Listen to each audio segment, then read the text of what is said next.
ರೈತ್ರೆ, ನಿಮಗೊಂದು ಡೌಟ್ ಇರಬಹುದು, ಉತ್ತಮ ಇಳುವರಿಯನ್ನ ಪಡಿಬೇಕು ಅಂತಂದ್ರೆ ಕೋಳಿ ಗೊಬ್ಬರ ಉತ್ತಮನ, ಕೊಟ್ಟಿಗೆ ಗೊಬ್ಬರ ಉತ್ತಮನ, ಕುರಿ ಗೊಬ್ಬರ ಉತ್ತಮನ? ಅದಕ್ಕೆ ಇಲ್ಲಿದೆ ಉತ್ತರ.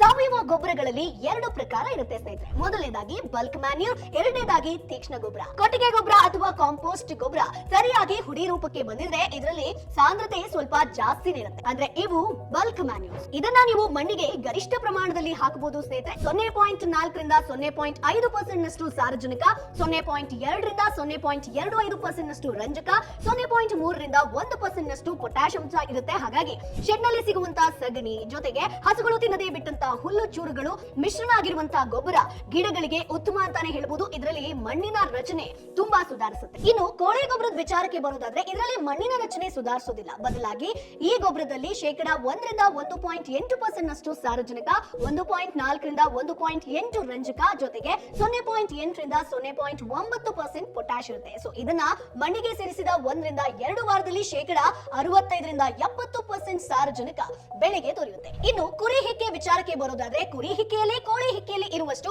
ಪೋಷಕಾಂಶಗಳು ಇರೋದಿಲ್ಲ. ಕೊಟ್ಟಿಗೆ ಗೊಬ್ಬರಕ್ಕೆ ಸರಿಸಮಾನಾದ ಪೋಷಕಾಂಶಗಳು ಇರುತ್ತೆ. ಹಾಗಾಗಿ ಕೊಟ್ಟಿಗೆ ಗೊಬ್ಬರ ಎಲ್ಲ ಸಾವಯವ ಗೊಬ್ಬರಗಳಿಗಿಂತ ಉತ್ತಮ ಸ್ನೇಹಿತರೆ.